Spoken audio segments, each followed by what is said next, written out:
അടി, നല്ല മുണ്ട് പറച്ചടി. ഇന്നലെ പ്രൊഡ്യൂസർ അസോസിയേഷനെതിരായിട്ട് നമ്മുടെ ആൻ്റണി പെരുമ്പാവൂർ, പ്രൊഡ്യൂസർ അസോസിയേഷനെതിരാണോ അതോ സുരേഷ് കുമാറിനെതിരാണോ എന്നുള്ളതിനെ കുറിച്ച് എനിക്കിപ്പോഴും സംശയമുണ്ട്. കഴിഞ്ഞ ദിവസം ഞാനും ഒരു വീഡിയോ ചെയ്തിട്ടുണ്ടായിരുന്നു. സുരേഷ് കുമാർ നിർമ്മാതാവ് വന്നിട്ട് ഇവിടുത്തെ നടന്മാരൊക്കെ നിർമ്മാതാക്കളാകുന്നു, പ്രൊഡക്ഷൻ കോസ്റ്റ് കൂടുന്നു, മലയാള സിനിമ ഇപ്പം പോയി ഇടിച്ചു കുത്തി നിൽക്കും, ഇനിയിപ്പോൾ പരിപാടികൾ മുന്നോട്ട് കൊണ്ടുപോകാൻ പറ്റില്ല, ജൂണിലോ ജൂലൈയിലോ സമരം പ്രഖ്യാപിക്കുകയാണെന്നൊക്കെ പറഞ്ഞ് അങ്ങനെ ഒരു മുഴുനീള സാധനങ്ങൾ 100 കോടി ക്ലബ്ബ് പൊളിക്കുന്നു, അങ്ങനെ കുറേ കാര്യങ്ങൾ പറഞ്ഞിട്ട് പോയി. ഇന്നലെ ആൻ്റണി പെരുമ്പാവൂരിൻ്റെ ഫേസ്ബുക്ക് പേജിൽ വന്നിട്ടുണ്ടായിരുന്ന പോസ്റ്റാണ് ഇത്രത്തോളം ഇപ്പോൾ ചർച്ചയായിട്ടുള്ളത്. ആ പോസ്റ്റിനകത്ത് ആൻ്റണി പെരുമ്പാവൂർ പറഞ്ഞു വെക്കുന്ന കുറേ കാര്യങ്ങളുണ്ട്. അത് ഒന്നെന്ന് പറഞ്ഞു കഴിഞ്ഞാൽ, ഒരു അസോസിയേഷൻ ആവുമ്പോൾ അതിനകത്ത് ചർച്ചകൾ നടത്തി എല്ലാവരുടെയും തീരുമാനങ്ങളും അല്ലെങ്കിൽ തീരുമാനങ്ങൾ എല്ലാവരെയും അറിയിച്ചിട്ട് വേണം പൊതുസമൂഹത്തിൻ്റെ മുന്നിൽ വന്നിട്ട് ഇങ്ങനെ ഒരു കാര്യം പറയുമ്പോൾ അത് പറയാൻ വേണ്ടിയിട്ട്.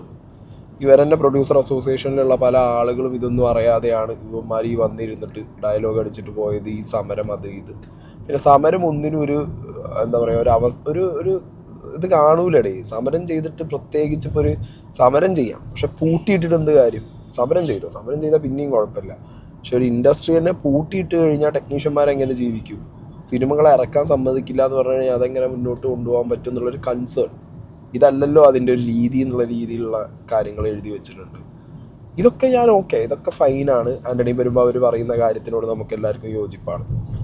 പക്ഷേ ഇതിനകത്ത് എവിടെയോ പൃഥ്വിരാജ് എന്ന് പറഞ്ഞ ദ ഷ്രൂഡ് ബിസിനസ്മാൻ, അങ്ങനെയാണ് ആൻ്റണി പെരുമ്പാവൂരിൻ്റെ പോസ്റ്റ് ആദ്യം തന്നെ എടുത്തിട്ട് എന്ത് ചെയ്തത്, റീഷെയർ ചെയ്ത് എല്ലാം ഓക്കെ അല്ലേ അണ്ണ എന്ന് പറഞ്ഞ ക്വസ്റ്റ്യൻ മാർക്കും ഹാർട്ടൊക്കെ ഇട്ടിട്ട്.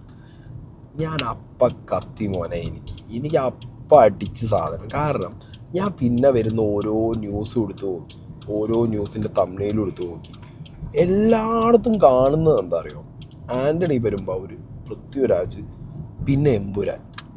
എന്താണ് ഇങ്ങനെ ഒരു ട്രയോ വന്നിരിക്കുന്നതിനകത്ത്? അപ്പോൾ സംഗതി ശരിയാണ്. ആൻ്റണി പെരുമ്പാവൂരിൻ്റെ പോസ്റ്റിനകത്ത് എമ്പുരാൻ സിനിമയുടെ ബഡ്ജറ്റിനെ കുറിച്ചിട്ട് സുരേഷ് കുമാർ സംസാരിക്കാൻ ആര്? ഓക്കെ, സിനിമ റിലീസ് പോലും ആയിട്ടില്ല, റിലീസാവാൻ പോകുന്നതേ ഉള്ളൂ. സിനിമയുടെ ബഡ്ജറ്റ് ഇത്രയാണ് അല്ലെങ്കിൽ ഇത്രത്തോളം ബഡ്ജറ്റുള്ള സിനിമയാണെന്നുള്ളത് സംസാരിച്ചതൊക്കെ എത്തിക്സ് ഇല്ലാത്ത കാര്യമാണെന്നുള്ളതൊക്കെ എഴുതി വെച്ചിട്ടുണ്ട്. അതിൽ നിന്ന് ആ ഒരു പോയിന്റ് മാത്രം കണ്ട് ചുരണ്ടി എടുത്തിട്ട് അതൊരു ഇലാബറേറ്റ് ചെയ്ത് അത് ഭയങ്കരമായിട്ട് ഈ സാധനം പ്രൊജക്റ്റ് ചെയ്ത്, സത്യത്തിൽ ഈ മറ്റേ പരിപാടിയില്ലേ, പുര കത്തുമ്പോൾ വാഴ വിട്ടു അതിൻ്റെ ഇടയിൽ എടുത്തോന്നെനിക്കൊരു സംശയമുണ്ട്. കാരണം ഇന്നലെ കംപ്ലീറ്റ്ലി ഈ പ്രൊഡ്യൂസർ അസോസിയേഷൻ അല്ലെങ്കിൽ മലയാളത്തിലെ പ്രൊഡ്യൂസേഴ്സ് അനുഭവിക്കുന്ന പ്രശ്നം, മലയാള സിനിമയുടെ പ്രശ്നം എന്നൊക്കെ പറഞ്ഞ് ചർച്ചകൾ നടക്കുന്നതിന് മുമ്പും അല്ലെങ്കിൽ ചർച്ചകൾ നടക്കുന്നതിനിടയിലൊക്കെ നൈസായിട്ട് പ്രൊമോഷൻ കിട്ടുന്നത് എമ്പുരാൻ പടത്തിനാണ്. അപ്പോഴാണ് ഞാൻ അങ്ങനെ ആലോചിച്ചത്, ഈ സുരേഷ് കുമാർ, മോഹൻലാൽ, ആൻ്റണി പെരുമ്പാവൂർ ഇവരൊക്കെ ഒരേ ബെൽറ്റല്ലേടി, സംഗതി ഇവരൊക്കെ ഒരേ ബെൽറ്റാണല്ലോ. അപ്പം ഇനിയിപ്പോൾ ഇത് എമ്പുരാൻ്റെ പ്രൊമോഷന് വേണ്ടിയിട്ടുള്ള ഗിമിക്കാണോ എന്നുള്ളത് അറിയാം. കാരണം പ്രൊമോഷനൊക്കെ ഏത് രീതിയിലുള്ള ഗിമിക്ക് ഇവിടെ കളിക്കും എന്നുള്ളത് നമ്മൾ കണ്ടതാണ്, കണ്ടുകൊണ്ടിരിക്കുന്ന പരിപാടിയാണ്. എല്ലാം പി ആർ റൺസ്. അപ്പം എന്താണെന്നുണ്ടെങ്കിലും 2 പോയിൻ്റാണ് ഇവർക്ക്. ഓക്കെ, പി ആറും കാര്യങ്ങളൊക്കെ മാറ്റി വയ്ക്കി. ഇവർക്ക് പ്രവോക്കായിട്ടുണ്ടെങ്കിൽ ആൻ്റണി പെരുമ്പാവൂറിനും അല്ലെങ്കിൽ ഉണ്ണി മുകുന്ദനും അല്ലെങ്കിൽ പൃഥ്വിരാജിനും എല്ലാവർക്കും പ്രവോക്കേഷൻ വന്നത് 2 പോയിന്റിലായിരിക്കും. ഒന്ന്, ഈ 100 കോടി എന്ന് പറഞ്ഞ് നമ്മളെ കാണിച്ച് കേക്ക് മുറിക്കുന്ന ഈ തട്ടിക്കൂട്ട് പരിപാടി, അത് പ്രൊഡ്യൂസർ അസോസിയേഷൻ്റെ വേണ്ടപ്പെട്ട ആളുകൾ വന്നിരുന്നിട്ട് ആ 100 കോടി ഫ്ലൂക്കാണ് എന്ന് പറയുന്നത്. രണ്ടാമത്തെ കാര്യം, ഇവിടുത്തെ നടന്മാർ ഇപ്പോൾ പ്രൊഡ്യൂസേഴ്സ് ആവുമ്പോൾ ഇവിടെ വർഷാവർഷങ്ങളായി കാലാകാലം ഈ ഡോക്ടർ മകൻ ഡോക്ടർ, ആ സ്കീമിൽ പോകുന്ന പ്രൊഡ്യൂസർ മകൻ പ്രൊഡ്യൂസർ, ഞങ്ങൾ പ്രൊഡ്യൂസർ ഫാമിലി, ഇത് പറയുന്ന ആളുകൾക്ക് നടന്മാർ പ്രൊഡ്യൂസറായ സമയത്ത് വന്നിട്ടുണ്ടായിരുന്ന ചെറിയൊരു കടി, ഈ 2 സാധനത്തിന് മുകളിലാണ് ഇപ്പോൾ ഈ ഫൈറ്റ് നടന്നുകൊണ്ടിരിക്കുന്നതാണ് എനിക്ക് പേഴ്സണലി തോന്നുന്നത്.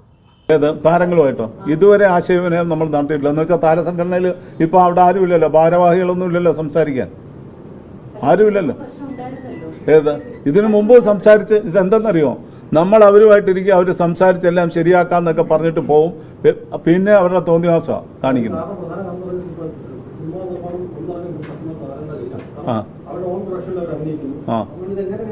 അല്ല, നിയന്ത്രണം കൊണ്ടുവരും. ഓൺ പ്രൊഡക്ഷൻ അവർ നിർത്തിവെക്കേണ്ടി വരും, ഇല്ലെങ്കിൽ തിയേറ്ററുകാർ അത് പ്രദർശിപ്പിക്കില്ല. തീർന്നില്ലേ? മതിയോ? ഏതാ പ്രദർശിപ്പിക്കില്ല. ആ അത് തന്നെ പ്രൊഡ്യൂസേഴ്സിന്റെ ആവശ്യങ്ങളെ നിരാകരിച്ച് താരങ്ങൾ ഇനിയും നിർമ്മാണ പ്രക്രിയയായിട്ട് മുന്നോട്ട് പോയാൽ അവരുടെ ചിത്രങ്ങൾ തിയേറ്ററിൽ കളിക്കണ്ട എന്ന് തിയേറ്ററുകൾ തീരുമാനിക്കും. ഉണ്ടാവും, ആരോ ആയിക്കോട്ടെ, ആരായാലും ശരി തന്നെ, ഇവരൊക്കെ പറയുന്നത് 100 കോടി ഒരു പടം കാണിച്ചു തരട്ടെ, വെല്ലുവിളിക്കാൻ ഞാൻ ഇവിടുത്തെ ആർട്ടിസ്റ്റിനെ 100 കോടി രൂപ ഷെയർ വന്ന പടം ഞങ്ങൾ ഷെയറാ കൂട്ടുന്നത്, അല്ലാതെ ലോകത്തുള്ള കോസ്റ്റ് ഒന്നും അല്ല കൂട്ടുന്നത്. ഷെയർ വന്ന 100 കോടി ക്ലബിൽ വന്ന ഒരു പടം പറയട്ടെ.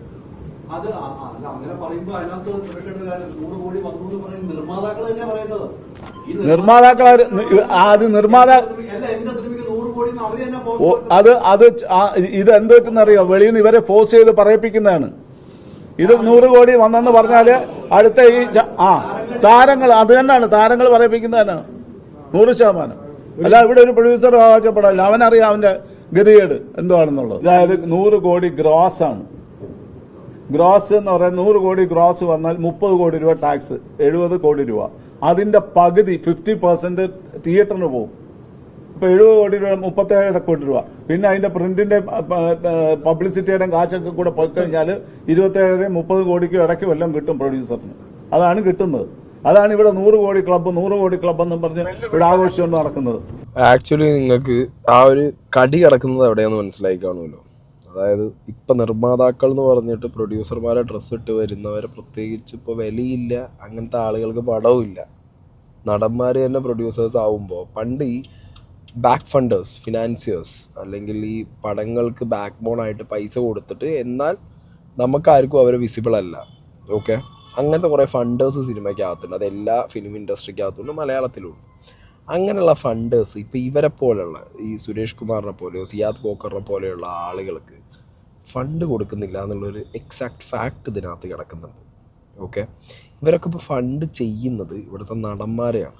നടന്മാർ വെക്കുന്ന പ്രൊഡക്ഷൻ ഹൗസുകൾ, അവർ ബിൽഡ് ചെയ്യുന്ന പ്രൊഡക്ഷൻ ഹൗസുകളെ ഫണ്ട് ചെയ്യാൻ ന്യൂജൻ ആളുകളും ഉണ്ട്, ഈ ബാക്ക് ഫണ്ടേഴ്സും ഉണ്ട്.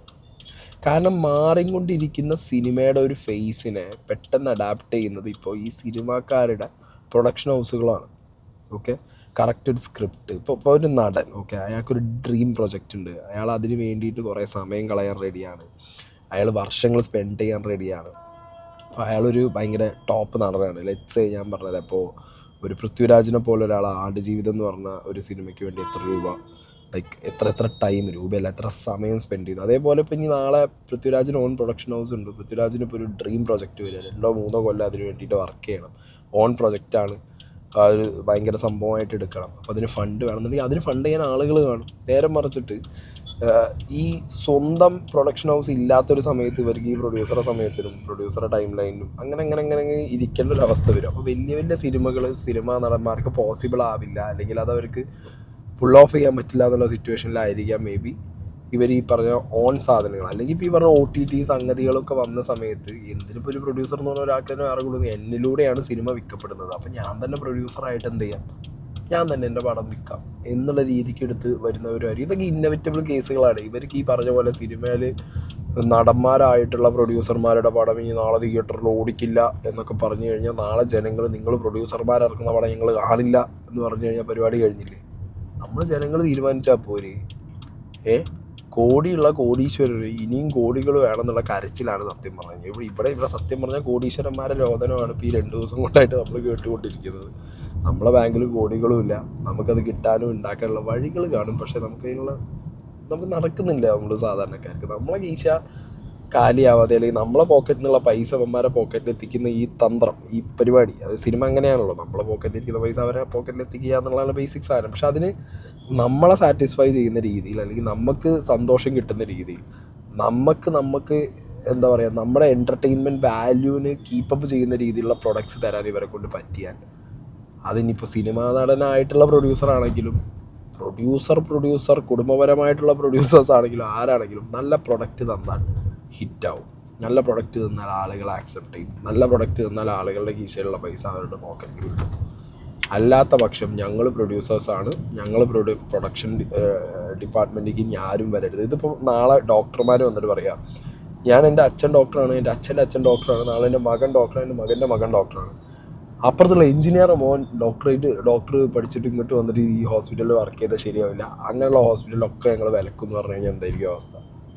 ആ പരിപാടിയാണ് ഇവർ പറഞ്ഞുകൊണ്ടിരിക്കുന്നത്.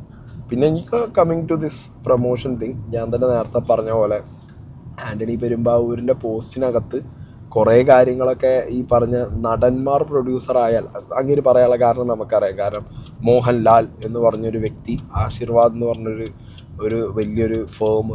സോ ഓബിയസ്ലി ഇപ്പോൾ മോഹൻലാലിന് കുറേ വർഷങ്ങളായിട്ടുണ്ട്. ഇപ്പോൾ മമ്മൂട്ടി കമ്പനി മമ്മൂട്ടിക്ക് തുടങ്ങി, ദുൽഖറിന് ഓൾറെഡി ഉണ്ട്, ഉണ്ണിമൂന്തനുണ്ട്, പൃഥ്വിരാജിനുണ്ട്, ഇപ്പോൾ ടൊവിനോ തുടങ്ങുന്നുണ്ട്. സോ ഇങ്ങനെ കുറേ പ്രൊഡക്ഷൻ ഹൗസുകൾ സ്വന്തമായിട്ടുള്ള നടന്മാർക്ക് ഓക്കെ അവർക്ക് എന്താണെന്നുണ്ടെങ്കിലും ആൻ്റണി പെരുമ്പാവൂരിൻ്റെ പോസ്റ്റ് സപ്പോർട്ട് ചെയ്യുക എന്നുള്ളൊരു പരിപാടി അവർ ചെയ്യും. അത് ചെയ്യാതിരിക്കില്ല അവരാരും. പക്ഷേ ഇത് കൂട്ടത്തിൽ എവിടെയോ എനിക്കൊരു എവിടെയോ ഞാൻ നോർമൽ തിങ്കിങ് അല്ലല്ലോ, ഞാൻ മറ്റേ സാധനമാണല്ലോ, കുരുട്ടാണല്ലോ. എനിക്കിത് എവിടെയോ ഈ തമ്മിലിടുന്നതിലും അല്ലെങ്കിൽ ആളുകൾ ഡിസ്കഷൻ ചെയ്യുന്നതിലും ഒക്കെ ഇത് ഭയങ്കര എമ്പുരാനിലേക്ക് ഫോക്കസ് ചെയ്യും. എമ്പുരാൻ എന്ന് പറഞ്ഞ പടം ഓൾറെഡി അതിൻ്റെ പ്രൊമോഷൻ സ്കിൽസ് ഞാൻ കാണുന്നുണ്ട്. ഭയങ്കര രസമുണ്ട് കേട്ടോ. ഓരോ ക്യാരക്ടർ വെച്ചിട്ട് അവർ ഓരോ ദിവസം റിവീൽ ചെയ്തിട്ട് ഇടുന്ന ആ ഒരു വോൾട്ട് പോലൊരു സാധനം തുടങ്ങിയിട്ട് അതിനകത്ത് നിന്ന് ഓരോ ക്യാരക്ടേഴ്സ് വരുന്നു, അവരവരുടെ എക്സ്പീരിയൻസ് പറയുന്നു, അവരുടെ ക്യാരക്ടറിന് ചെറിയൊരു ഡെഫിനിഷൻ കൊടുക്കുന്നു. ഭയങ്കര രസമുള്ള പരിപാടിയാണ്, ഭയങ്കര രസമുണ്ട്. അതായത് ആ സിനിമയുടെ ടൈം ആകുമ്പോഴത്തേക്ക് അടുത്ത ലാലേട്ടൻ വരും, പൃഥ്വിരാജ് വരും, ടൊവിനോ വരും, മഞ്ജു വാര്യർ വരും. അപ്പോൾ അതൊക്കെ കാണാൻ ആളുകൾ ഭയങ്കര ക്യൂരിയോസിറ്റി കൂട്ടി കൊണ്ടുവരുന്ന എലമെൻറ്റുകളാണ്. ആ സമയത്ത് ഇതേപോലുള്ള ചെറിയ എന്താ പറയുക ഇഷ്യൂസിനിടയിലും കൂടി എമ്പുരാൻ വെച്ചിട്ട്, അതായത് മാർക്കോ സിനിമ ഇറങ്ങിയ സമയത്ത് ദ മോസ്റ്റ് വയലൻറ്റ് മൂവി എന്ന് പറയുന്ന സാധനം അവർ ഭയങ്കരമായിട്ട് പ്ലേസ് ചെയ്തിട്ടുണ്ടായിരുന്നു. ആ സെയിം പരിപാടിക്കാണെന്ന് പറയുന്നത്. അതായത് മലയാളത്തിൽ നിന്നുള്ള ദ മോസ്റ്റ് എക്സ്പെൻസീവ് മൂവി, മലയാളത്തിൽ നിന്ന് ഇറങ്ങുന്ന പാൻ ഇന്ത്യൻ ക്വാളിറ്റിയുള്ള ദ മോസ്റ്റ് എക്സ്പെൻസീവ് മൂവി എന്നൊക്കെ പറഞ്ഞിട്ട് ഈ സാധനം എവിടെയോ രജിസ്റ്റർ ചെയ്യാനുള്ള ഒരു സംഗതി കൂടി ഇതിനിടയിൽ നടത്തുന്നുണ്ടോ എന്നുള്ളത്, ഒളിച്ച് കടത്തുന്നുണ്ടോ എന്നുള്ളൊരു സംശയം കൂടിയുണ്ട്.